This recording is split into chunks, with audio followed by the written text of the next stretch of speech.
Back to school time can be daunting for everyone and especially overwhelming when you homeschool. IXL is a simple way to bring structure, confidence, and progress into your homeschool routine. Here are 3 reasons I think you'll like IXL. It saves time and hassle. I don't have to dig through endless resources because IXL is organized by grade and topic, so I can jump right into what each child needs. IXL helps your kids learn according to their learning style, and that includes lots of interactive games and step by step video tutorials. Plus, you get real time feedback and progress tracking.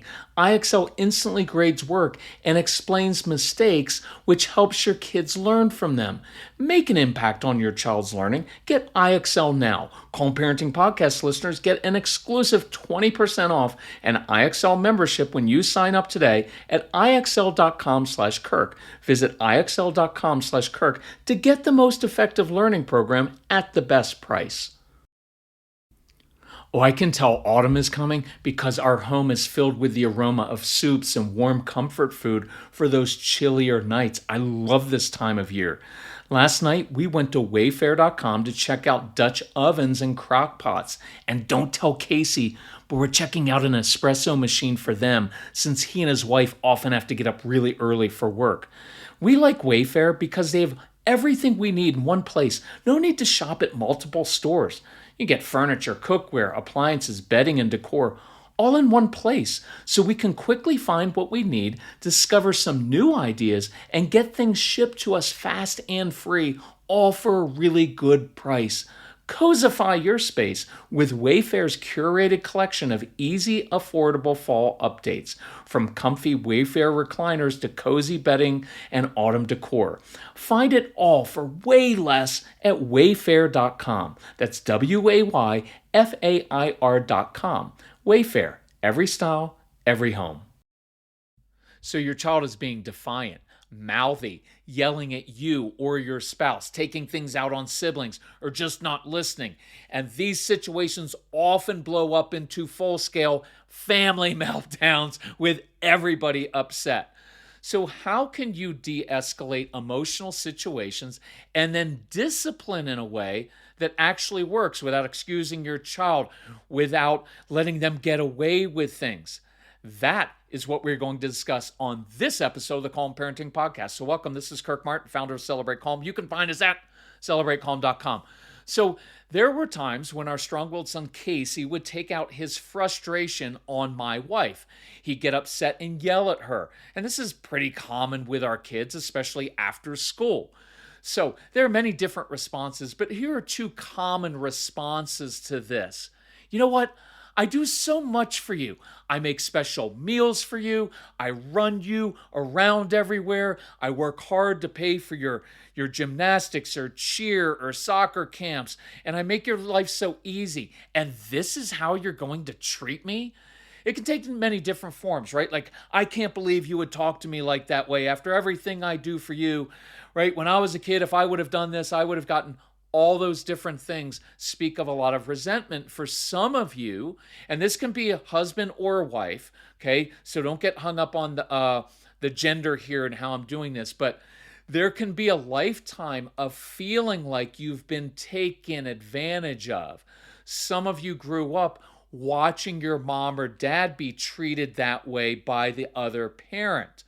And sometimes there are these thoughts that go unsaid, but they're felt deeply. You know what? I'm the only one and the only thing holding this family together. I'm constantly walking around, taking the temperature of the home, walking on eggshells around you. And in this case, I'll make it around you and your father, trying to protect you while placating your father's emotions. Never sure when either of you is going to blow up. I'm exhausted and I don't deserve to be treated this way. And again, that could be a mom saying that. It could be a dad saying that. And some of you feel that very deeply, and I'm going to address that in an upcoming podcast. In a sense, though, what the parent in this situation is communicating is this: I need you, child, to behave to prevent me from feeling resentful about all that I've done for you. See, it's a very needy and unhealthy place to be. Now, my response was to come in upset and just start barking. How many times have I told you you can't talk to your mother like this? What do I have to do to get through to you? And see, those kind of questions just always put kids on the defensive, and they merely communicate you're an idiot and a failure. They just aren't helpful. I would also begin laying into Casey for all of his other shortcomings, partly because that's what my dad modeled for me. And I know a lot of parents don't feel like they're being a parent unless they're constantly correcting or disciplining their kids. But it just doesn't work with these kids. Right? And I come in, you don't turn your homework in, you don't try your hardest, you don't ever clean your bathroom. Why don't you ever listen to me? How are you ever going to be successful in life? And the truth is, I was resentful toward Casey when he was young because he seemingly made everything so difficult. Now, the real issue is that I was immature, and he forced me to come face to face with my own demons. I finally had to deal with the fact that I couldn't control myself, and it was my own control issues. It was my own anxiety projecting into the future and thinking, well, if he doesn't be successful, then I will be a failure as a parent. I need to buckle down on him. But that's all I ever did. And so I would begin to escalate these situations because when I came in barking at him and yelling, well, it naturally creates a defensive response. And when you have a strong-willed kid, they're fight or flight kids, and oftentimes they will just fight you more. And so I would de-escalate. Why? Because that's pretty much the only thing I knew how to do. Keep it up, keep it up. You can hear that, right? Keep it up, young man. That snotty little tone will produce anger and defiance. Keep it up, young man. One more word. And one time when he was really frustrated, Casey sneered at me, word, and then ran upstairs to his room. And I lost it. This was before I changed. And this was kind of in the middle of me kind of coming to terms with the fact that I am a grown man in the house and I can't even control myself, yet I'm yelling at this child to control himself. Sometimes I do kind of typical guy thing. Sometimes I pick on guys because I'm a guy. And we do these things, right? We come up with the consequences that you can never keep. You know what? You're going to lose all your video games and food for the next month. We just blurt things out because we're not in control. But sometimes I do this one. You know what? You've already lost your screens for 1 week. You want to make it 2? And the strong-willed child is going to call your bluff and just said, you know what, let's just make it 4. Because they know that you and I sometimes rely on screens to keep them content and quiet. Just saying. So Casey would end up running upstairs to his room, and then he would do what? Slam his door. Why? Because he knew that was a trigger of mine. You don't have to respect me, young man, but you will respect my door. I worked hard to pay for that door. So then I'd walk downstairs and I would feel justified because my son had just acted worse than I had. I think in a subtle way, that's why I would escalate things so that he would eventually respond in such a defiant, disrespectful way to his father that I could justify my own behavior.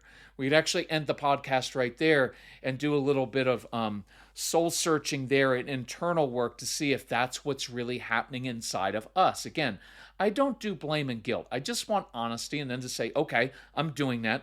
I need to course correct and I need to change. And so I'd walk downstairs feeling justified. Although I was 35 then, I was a grown adult and he was a kid. And I was thinking, yeah, I just stood up for my wife. And you know what she was thinking? No, you didn't. You just ruined the entire night because now I have to spend 2 hours up in his bedroom calming our son down, explaining that his father doesn't hate him. He just has some unresolved issues from childhood. I'm kind of kidding there, but not really. Look, you and I have all been here before. And what I realized later is this. What I was really saying to my son in these situations was, you know, Casey, I need you to behave because if you don't do exactly what I say, I'm not sure I can behave and you do not want to see me angry. Let me repeat that again. I need you, son or daughter, to behave, because if you don't behave, I'm not sure I can behave, and you do not want to see me angry. And I want that to sink in for a moment. I needed my son to behave so I wouldn't lose it. Sometimes you need your child to behave so you don't yell or lecture or feel like a bad parent. Again, no blame or no guilt, but we have to do this differently. So, how do we do it differently? Let's rewind and replay this scene. A few principles first. You always de-escalate before you discipline. There is no good discipline that happens when everybody's upset. One way to de-escalate is this phrase: motion changes emotion. I like using movement to calm kids down and to actually calm myself down, because we're moving the child from the physical and emotional space he or she was in. That's why going toe to toe with an upset child, look at me when I'm talking to you. Look at me. We're going to talk about that. You need to work on your attitude right now. It just never works in the moment. No eye contact when kids are upset, because it tends to reinforce the shame and it escalates. I always use even, matter-of-fact tone with these kids. You must master the even, matter-of-fact tone when you have a strong-willed child. I like to give kids something they're in control of, because usually what causes meltdowns are being out of control of things, and giving kids space to process and calm down. So here are a few options. There are hundreds of them, but I would control myself first. Then I'd walk into the kitchen, kind of passing through. Hey, Casey, I'm going outside, and I'd be twirling a football in my hands, because I like nonverbals. You don't want to talk a lot when kids are upset. So I'm kind of twirling the football. Hey, Casey, I'm going outside. When you're ready, if you want to come outside and play catch, I'll help you with whatever you're struggling with. And we'll go through this. But see, I'm walking into the room, and I'm not coming in all hot and heavy, like, you better stop yelling at your mother. I can't believe that you would do this. I'm just recognizing something's going on with my son. I want to help him with that, and there's an invitation. Hey, I'm a little hungry, so I was going to run up and get a smoothie, grab a couple tacos if you want to meet me in the car in 5. Again, an invitation, not immediately addressing the misbehavior. So let's say, though, in this situation, you're busy cooking dinner and you can't go outside or sit and play, and you've got 3, 4, 5 kids. What you can do is give your child something they feel in control of, kind of a tangible mission to accomplish. Oh, you know what? If I were you, I'd be really frustrated too. Hey, could you do me a favor? Could you grab this spaghetti sauce from the pantry? Do you think you could twist the top off for me? See, I'm giving them something to do. I'm not saying you need to calm down right now. Here's another one. This is one of my favorites. This little phrase. Oh, I just remembered. Now, I had to make something up after that, because in the moment, you don't always know what you're going to say. So I'd say, oh, I just remembered. And that would give me like 2 seconds to think of something. By the way, I would encourage you, have some pre-planned missions. It's like a go-to fire drill. We talk about this in our programs all the time. Have a pre-planned fire drill for when you have emotional fires in your home. Oh, I just remembered. Hey, Dad didn't finish his work in the backyard. He was wondering if you could move 3 bags of mulch or topsoil over to the big tree. Sometimes physical work is really helpful for working off frustration. Climbing things. Many of your kids are very tactile and sensory, so climbing a tree in the backyard. I know parents who have put little kind of a climbing wall outside on the side of their house so the kids can go and climb. That physical work, really helpful. Hey, and here's one. Hey, I'm going to dump some Legos on the floor in the living room. I did this with Casey all the time when he was little. Hey, when you're ready, come in and we'll build that spaceship together. So here's why I like this. I am not disciplining right away, because that would just escalate things. I'm inviting my child to be with me. With me. See, oftentimes we, go to your room, young man, young lady. And there's nothing wrong with that at all. But eventually what I want to get to is a place where I can control myself. So I wanted to draw I want to draw our kids to be with us when they're struggling the most. Because what we're often doing is saying, you know what, I can't handle you right now. Understandably, I get that. And so when you're your worst and need me most, I'm going to send you away from me. I don't want that. See, when I invited him to be with me, see, now we're together, both of us calming down by doing an activity, playing catch, building, coloring. We're not staring at each other. We play catch, we go for a ride, we build, all those things. And what I'm communicating now is this: when your world is out of control, mine's not. I can handle you when you're at your worst. I am the one person you can count on when you need me most, when you're struggling most.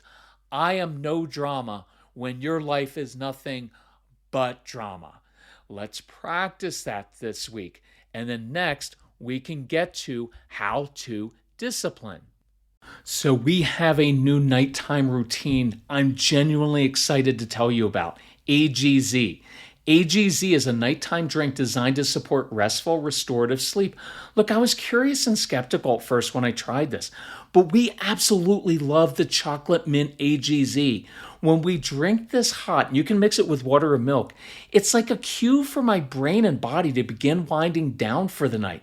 I'm actually sleeping more deeply, and I can tell because I'm dreaming more. Want to know a side benefit? AGZ tastes so good, I don't reach for a nighttime dessert anymore, and this has very few calories.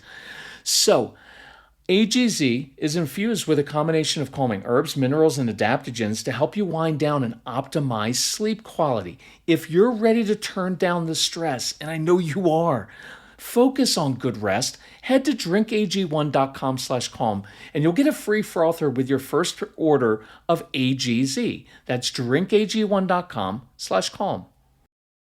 With kids back in school now, HUNGRYROOT's quick recipes are a savior on those busy weeknights. We just had the kids' savory beef, crispy broccoli, and fragrant jasmine rice with our nephew. It is utterly delicious. It only took 15 minutes to prepare.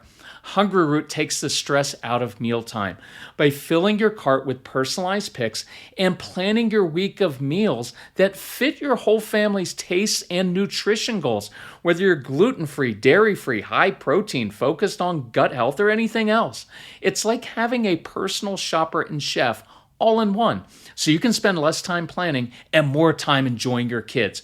Go to hungryroot.com/calm and use code CALM to get 40% off your first box. Plus, get a free item in every box for life. That's hungryroot.com/calm, code CALM to get 40% off your first box and a free item for life.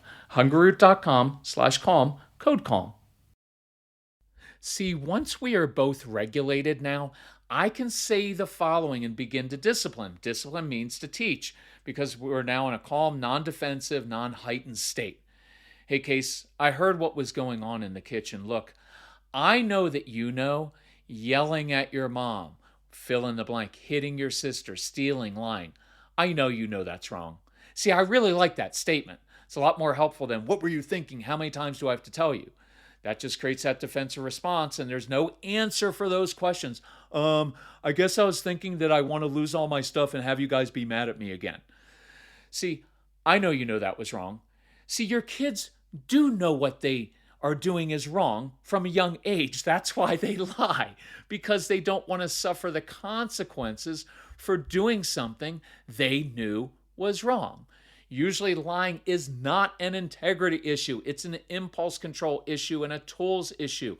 And if you struggle with that, find this podcast that I did. It was called Stealing, Lying, and Spanking. It was from September 24th, 2023. It's really helpful. So look, I know that you know that's wrong. I also know that you know yelling at your mom will bring dire consequences. So I know you know that's wrong. I know you know that yelling at your mom, hitting your sister, stealing, lying brings dire consequences. See, that's another, just a factual statement. There's nothing snotty about this. There's nothing lecturing. I'm just making statements of fact. You know it's wrong, and it brings dire consequences. So I'm curious, and I love the I'm curious phrase. Since you know that would bring dire consequences, and you did it anyway, what was going on underneath the surface that would cause you to compel you to do something that hurts you? Now, that's a little wordy because I'm trying to explain this, but a couple points. Our typical discipline approaches create a me against you dynamic with the child. They come from frustration. Look, I'm frustrated at your behavior and you need to answer me now. But I'm curious says, look, I'm coming alongside you to help you so you don't keep making choices that hurt you. See, most of these behaviors, they don't hurt us as parents. If my child yells at me, I'm not going to wilt like a flower. I can't believe that my child yelled at me. It's not going to ruin my day. He's a kid. So instead of taking it personally, part of what being calm is not being Gandhi, right? Nothing bothers me. No, it frustrates me. It irritates me. When he was yelling at my wife, I was furious at him. But I have to step out of that and say, this isn't all about me. I'm the grown-up. I'm here to teach so it doesn't keep happening. And so what it helped me to do was go to this even matter-of-fact tone and say, look, I can see what's going on here. And I'm curious, and I'm coming alongside to help you right now because I want to teach you a different way so you don't keep making choices that negatively affect your life. And my goal is to get to the root of the issue so I can help you on many different levels, because I don't want you going through life just frustrated and actually being controlled by frustration and disappointment, things not going your way. And when I finally learned how to do this, to normalize things and come alongside, I could say, hey, Case, look, what you're doing is hurting you right now. I'm just curious what's up. What happened at school today that would cause you or compel you to come home and yell at mom, to yell at me, to take things out on your siblings, to lie, to steal? And if we had this talk while we were playing catch, riding in the car, eating tacos, building with Legos, coloring, creating something, organizing his hockey equipment, or maybe we were taping his hockey sticks, he would usually open up and acknowledge what was going on. Dad, I'm really frustrated with school. I'm overwhelmed. I feel like I'm just not that smart. I walk in the door and mom talks to me, asks me right away about homework. Or your kids might say, you know what, I'm mad at Ryan because I liked Kaylee first, but he's been texting her. Or it might be something completely insignificant to you, but important to them. That happens all the time with strong-willed kids. Younger kids are most likely going to respond, I don't know. So you can prompt them a bit. Hey, are you anxious about that new class we signed up for? Are you frustrated with your schoolwork? And this is where I could normalize things. And you can do this even if you don't get to the root of it. Okay, I get that. It's frustrating when that happens. So you walk in the door after school and you take your frustration out on mom, or it could be you come home and dump your frustration. Moms, you could say, hey, you come home, and I get it. You dump all your frustration out on me. Now, that's not going to work going forward. So what can we begin doing differently after school? What kind of new routine? I like traditions. Traditions tell you what to do. What kind of new after school tradition can we have so you can get your frustration out without hurting our relationship, without hurting your other relationships, without losing all your stuff? Because now we're doing two things. One, you are helping your child identify their triggers. And as an aside, I just added this. It's a really cool discipline tool. I've got a new discipline program that's coming out, and it should be released for those who have the Get Everything package. It'll just automatically come to your app within the next couple weeks. I'm taking my time on this because I'm going through literally every single discipline issue I've been asked over the last 20 years, and I'm answering it in detail in this new updated program. It is a game changer, this new idea, because here's what it's about. Instead of merely focusing on your child's outward behaviors, you begin to help your kids identify their inner triggers that cause them to misbehave. And isn't that what we're all doing as moms and dads, as grown-ups? We're just learning about all the triggers we have so that we can deal with those and be free from being triggered and upset all the time.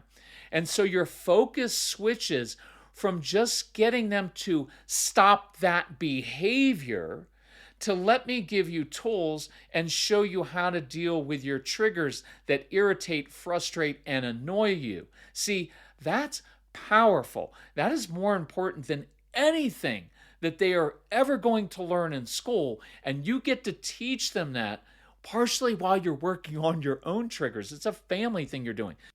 Okay, number 2, you are problem solving. Hey, you have this issue, and I'm the trusted resource who can help you come up with creative ways to handle your anxiety, frustration, anger, disappointment.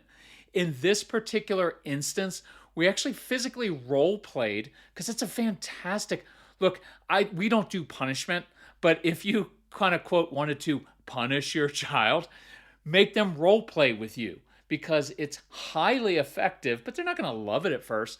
But we physically role played coming into the house a different way. And as a family, we came up with a new afternoon routine or tradition, which didn't involve immediately asking about school when Casey walked through the door. Look, if your kids don't like school, don't ask how their day was right away. Hey, how was your day at that place where you're read on the behavior chart and sit alone at the cafeteria and are bored all day, right? Like, don't ask that. Instead, with younger kids, I always do a treasure hunt. Hey, I hit a snack, hit a toy in the backyard, bet you can't find it. Now they have to use their problem-solving skills. They get fresh air. They get some movement. It's really good. For older kids, I ask them about something they are interested in instead of, quote, interrogating them about school. Because you can say, like, hey, do you have any homework tonight? Nope, got it done in study hall, and your child just lied to you. So instead of that, you can ask them their opinion about something that happened to you that day or some political or social issue. Finally, Casey apologized to his mom. Why?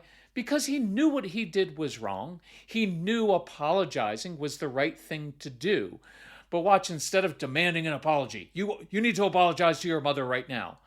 By de-escalating the situation, we led him to a place of contrition. So look, you don't have to let your kids get away with things or make excuses for them. But rather than just giving them yet another consequence and sending them to their room, you teach, you help them identify their triggers, you problem solve a different way to handle all of these different emotions that happen in life. So your homework this week, de-escalate before you discipline. Remember, motion changes emotion. It's better to do this without giving eye contact. Practice and master that even matter-of-fact tone with strong-willed kids. It's critical. Give your kids something they are in control of when they feel out of control, and give some space to process the emotions and calm down. And once that happens, now you can be curious and you can problem solve when you discipline. The goal is to teach. So look, if you're stuck in this endless cycle, consequence, I'm going to give you a consequence. If you do this, this is what happens. If you're stuck in that, I want to get out of that whole mode. It doesn't work. Look, if that were going to work, it would have worked last year or 10 years ago when you started doing that with these kids.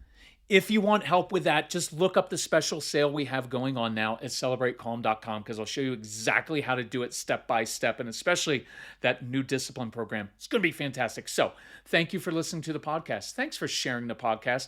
Thank you for working so hard at this as a parent. We respect you for that. Let us know how we can help you. Love you all. Talk to you next time. Bye-bye.